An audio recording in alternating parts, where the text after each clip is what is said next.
خوف خدا اور آپ کے معمولات کیسے تھے، خوش اخلاقی آپ کی طبیعت کا حصہ تھی جس کی وجہ سے مبارک لبوں پر ہمیشہ مسکراہٹ سجی رہتی تھی۔ جب کبھی ذکر مصطفیٰ ہوتا تو پیارے آقا علیہ الصلوۃ والسلام کی تعظیم اور ہیبت کی وجہ سے آپ کا رنگ زرد ہو جاتا، کبھی بے وضو حدیث بیان نہ فرماتے، نماز اور تلاوت میں مشغول رہتے یا خاموش رہتے، آپ کی گفتگو فضول گوئی سے پاک ہوتی۔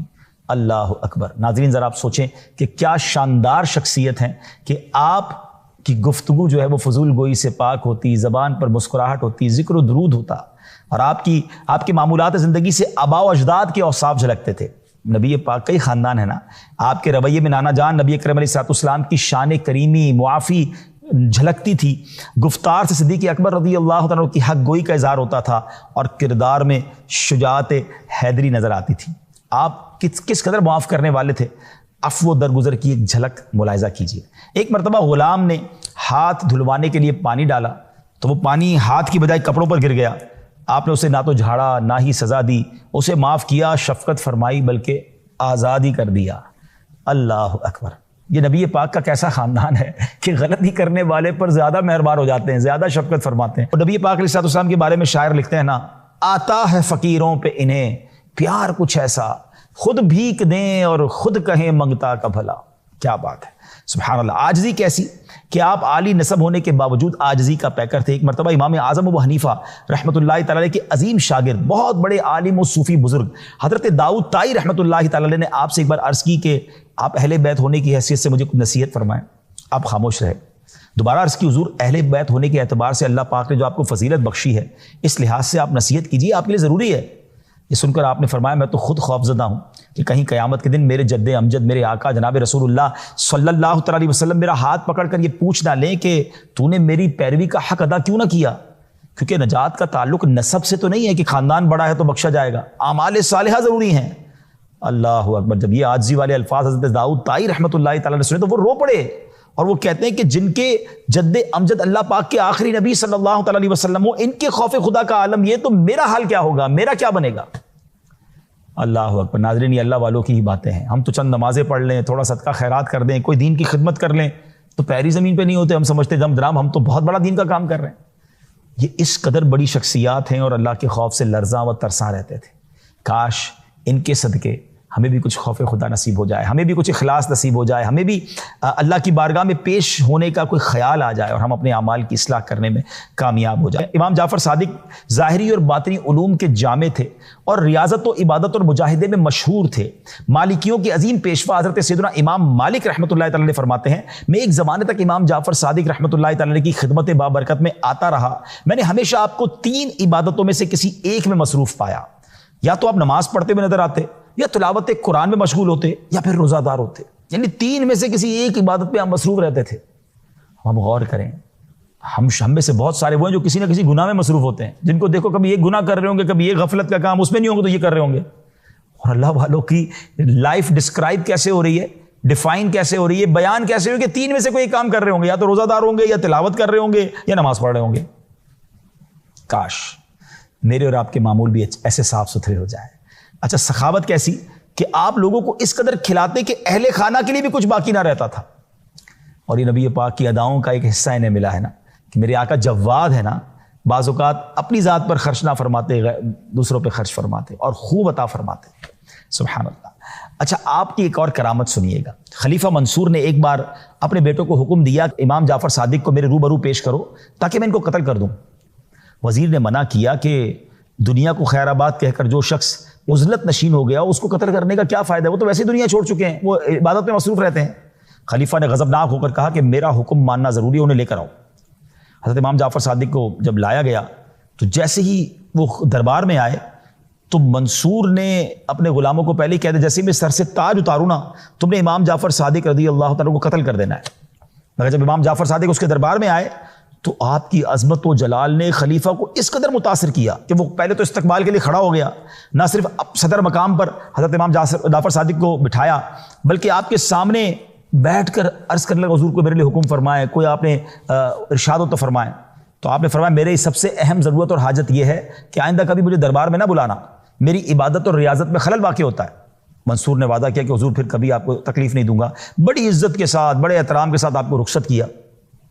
اس کے بعد خلیفہ منصور 3 دن تک بے ہوش رہا، اتنا اس کے اوپر روب طاری ہو گیا کہ وہ 3 دن تو بے ہوش رہا۔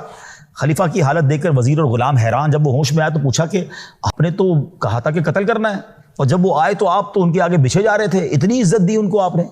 تو وہ کہہ رہے ہیں بات یہ کہ جب امام جعفر آئے تھے نا، تشریف لائے تھے، تو ان کے ساتھ ایک بہت بڑا اژدہا مجھے نظر آ رہا تھا، اتنا بڑا اس کا منہ تھا کہ وہ مجھے میرے پورے چبوترے، میرے پورے اسٹیج کو بھی کھا جاتا، اور اس نے مجھے کہا کہ اگر تم نے ذرا سی بھی گستاخی کی تو چبوترے سمیت تمہیں نگل جاؤں گا۔ مجھ پر ایسی دہشت طاری ہو گئی اور میں نے آپ سے معافی مانگی۔ اللہ اکبر۔ ناظرین ذرا سوچئے، یہ مقام ہے آپ کا کہ اللہ والوں کی طرف کوئی میلی نظر دیکھتا ہے نا، وہ احادیث میں مضمون ملتا ہے نا، جو اللہ کے کسی ولی سے دشمنی کرے تو اللہ اسے اعلان جنگ فرماتا ہے۔ آئے ہائے، ایک اور کرامت سنیے۔ ایک شخص کا بیان ہے کہ ہم تابعی بزرگ حضرت امام جعفر صادق رحمۃ اللہ تعالی کے ساتھ حج کرنے جا رہے تھے، راستے میں ایک جگہ ہم کھجور کے سوکھے درختوں کے پاس ٹھہرے تو امام جعفر صادق رحمۃ اللہ تعالی نے آہستہ سے کچھ پڑھا، کہتے میں سمجھ نہیں سکا آپ نے کیا پڑھا۔ آپ نے سوکھے ہوئے درختوں سے فرمایا اللہ پاک نے جو ہمارے لیے، تم میں جو ہمارے لیے رزق پیدا فرمایا وہ ان میں سے ہمیں کھلاؤ۔ اس وقت میں نے دیکھا کہ کھجوروں کے گچھے آپ رحمۃ اللہ تعالی کی طرف جھک رہے ہیں، سوکھے درخت تھے اور اب کھجوروں کے گچھے جھک رہے ہیں۔ آپ نے مجھ سے فرمایا کھاؤ، میں نے اس سے پہلے اتنی مزیدار کھجوریں کبھی نہیں کھائی تھی۔ وہ بزرگ کہتے ہیں میں نے اس سے پہلے اتنی مزیدار کھجوریں کبھی نہیں کھائیں۔ حضرت سیدنا امام جعفر صادق کیسے مستجاب الدعوات تھے، آپ دعا کرتے وہ کیسے قبول ہوتی تھی۔ ایک آدمی آپ کے پاس آیا، کہتا ہے حضور دعا کر دیں اللہ مجھے اتنا مال دے کہ میں ہر سال بہت سے حج کروں، میں بہت سے حج کروں۔ آپ نے دعا کی اللہ اسے بکثرت مال دے دے، اتنا دے دے کہ زندگی میں 50 حج کرے۔ چنانچہ سے اتنا مال ملا کہ اس نے پورے 50 حج کیے۔ 51 بار جب حج پر گیا تو جوحفہ کے مقام پر غسل کے لیے نہر میں گیا تو پانی کی تیز موجیں اسے بہا کر لے گئیں اور وہ اسی میں ڈوب کر فوت ہو گیا۔ اللہ اکبر۔ ناظرین آپ دیکھیں یہ دعا کیسی تھی کہ 50 حج اسے نصیب ہوئے۔ حضرت سیدنا امام جعفر صادق رحمۃ اللہ تعالی مکہ پاک میں ایک دن کہیں تشریف لے جا رہے تھے تو راستے میں اپنی گائے کے مرنے پر ایک عورت رو رہی تھی۔ آپ رحمۃ اللہ تعالی نے فرمایا کیا تم یہ چاہتی ہو کہ اللہ پاک تمہاری گائے زندہ فرما دے؟ عورت نے عرض کیا آپ ہم سے اس طرح مذاق کرتے ہیں، حالانکہ میں پہلی مصیبت میں ہوں، میری گائے مر گئی ہے، میں رو رہی ہوں اور آپ مجھے کہہ رہے ہیں کہ گائے زندہ اللہ پاک کر دے۔ تو آپ نے فرمایا میں مذاق نہیں کر رہا، اور پھر آپ رحمۃ اللہ تعالی نے دعا فرمائی اور اس گائے کے سر اور پاؤں کو پکڑ کر ہلایا تو وہ جلدی سے اٹھ کھڑی ہوئی۔ سبحان اللہ۔ چاہیں تو اشاروں سے اپنی کایا ہی پلٹ دیں دنیا کی، یہ شان ہے ان کے غلاموں کی، سرکار کا عالم کیا ہوگا۔ سبحان اللہ۔ اب آپ کی کچھ ارشادات سنتے ہیں۔ سیدنا امام جعفر صادق رحمۃ اللہ تعالی تقویٰ سے فرماتے کہ تقویٰ سے افضل کوئی زاد راہ نہیں، خاموشی سے بہتر کوئی چیز نہیں، جہالت سے بڑھ کر کوئی نقصان دہ دشمن نہیں، اور جھوٹ سے بڑی کوئی بیماری نہیں۔ ناظرین یہ بات سمجھنی ہے کہ آپ خود صادق ہیں، اتنا سچ بولتے کہ صادق کہلاتے، اور فرما رہے جھوٹ سے بڑھ کر کوئی بیماری نہیں ہے۔ مگر آج ہمارے معاشرے کا کیا حال ہے؟ پہلے تو کبھی کبھی لوگ جھوٹ بولتے تھے، اب تو ایسا لگتا ہے کبھی کبھی سچ بولتے ہیں۔ اتنا جھوٹ عام ہو گیا، اتنا جھوٹ عام ہو گیا، اور یہ جھوٹ ہمارے معاشرے کو دیمک کی طرح کھا رہا ہے۔ ہم تو سچے نبی کے امتی ہیں نا، مسلمان ہو کر کیسے جھوٹ اختیار کر سکتے؟ یہ جھوٹ برائیوں کی یوں سمجھیے جڑ ہے۔ نبی پاک علیہ الصلوۃ والسلام کی بارگاہ میں ایک شخص آیا، کہتا ہے حضور میں اسلام قبول کرنا چاہتا ہوں مگر میں اتنے سارے گناہ، اتنی ساری برائیاں نہیں چھوڑ سکتا۔ نبی پاک نے فرمایا بس جھوٹ نہ بولنا۔ اس نے کہا ٹھیک ہے، یہ تو آسان ہو گیا، شراب بھی پیتا تھا، بدکاری بھی کرتا تھا، چوری چکاری بھی کرتا تھا، اس کو فرمایا جھوٹ نہیں بولنا۔ اس نے کہا ٹھیک ہے، ایمان لے آیا۔ دوسرے دن شراب پینے کے لیے جب شراب کھانے میں گیا تو سوچنے لگا میں شراب پی تو لوں گا، نبی پاک کے پاس آ کر جب پوچھیں گے کیا کیا تو میں کیسے بتاؤں گا میں شراب پی کر آیا۔ شراب پینے سے رک گیا، بدکاری کے لیے گیا، اسے خیال آیا کہ اگر میں نے کر لیا تو نبی پاک فرمائیں گے کہاں سے آئے ہو تو کیا بتاؤں گا، جھوٹ بولنے کا تو منع کیا ہے۔ بدکاری سے رک گیا، ایک ایک کر کے سارے گناہوں سے بچتا گیا۔ شام جب نبی پاک کی بارگاہ میں آیا تو عرض کرتا حضور آپ نے تو ایک گناہ سے روکا تھا، اس کی برکت سے میں سارے گناہوں سے بچ گیا۔ سچ بولے ناظرین، جی ہاں سچ کی برکتیں بہت زیادہ ہیں، آپ کی روزی میں برکت ہو جائے گی، آپ کے چہرے پہ نور آ جائے گا۔ ہاں سچے کے چہرے پہ نور ہوتا ہے، اس کا چہرہ بڑا حشاش بشاش فریش، جھوٹا بڑا مضطرب ہوتا ہے، ہاں بڑا بے چین ہوتا ہے، اس کے چہرے پہ رونق نہیں ہوتی۔ نبی پاک کا چہرہ دیکھ کر تو لوگ کہتے ہیں نہیں کسی جھوٹے کا چہرہ نہیں ہو سکتا، کلمہ پڑھتے مسلمان ہو جاتے۔ تو ایک طرف تو ہم کہتے ہیں سچی بات سکھاتے یہ ہیں اور اس نبی کے امتی ہو کر جھوٹ بولتے ہیں۔ امام جعفر صادق رحمۃ اللہ تعالی کی زندگی سچ پر مبنی، صادق کہلاتے آپ، صادق آقا کے خاندان سے ہے نا۔ کیا مجھے کوئی صادق کہتا ہے، آپ کو کوئی صادق کہتا ہے کہ یہ بندہ سچا ہے؟ سوچئے ہمارے بارے میں لوگ کیا کہتے ہیں۔ کاش لوگ کہیں کہ یار ہے اچھا امتی، بولتا ہے تو سچ بولتا ہے، جھوٹ نہیں بولتا۔ اللہ کرے کہ دل میں اتر جائے میری بات. سبحان اللہ. اور پھر حضرت ابوبکر صدیق اور حضرت عمر فاروق سے کیسا پیار تھا کہ حضرت امام جعفر صادق فرماتے ہیں کہ انا بریء ممن ذکر ابا بکر و عمر الا بخیر، یعنی اس شخص سے میرا کوئی واسطہ نہیں جو امیر المومنین حضرت سیدنا ابوبکر صدیق رضی اللہ تعالیٰ عنہ اور سیدنا عمر فاروق رضی اللہ تعالیٰ عنہ کا ذکر خیر و خوبی کے ساتھ نہ کرے. اللہ اکبر. آپ سوچیں کہ کس قدر کمال کی فرمان ہے، اور یہ صحابہ اور اہل بیت کا کمال کا آپس میں انٹریکشن تھا کہ وہ ایک دوسرے سے کس قدر پیار کرتے تھے. امام جعفر صادق رحمۃ اللہ تعالی علیہ ایک کمال کی ایک اور فرمان عطا فرمایا. میں سمجھتا ہوں یہ دوست بنانے والے، فرینڈ سرکل بنانے والوں کے لیے تو شاندار مدنی پھول ہے. غور سے سنیے کس کو دوست بنانا ہے، کس کی صحبت میں بیٹھنا ہے. آپ فرماتے ہیں 5 قسم کے آدمیوں کی صحبت اختیار نہ کرو. نمبر 1، بہت جھوٹ بولنے والا شخص، کیونکہ تم اس سے دھوکہ یعنی چیٹنگ کھاؤ گے، اور وہ سراب یعنی صحرا میں پانی کی طرح نظر والی ریت جیسا ہے.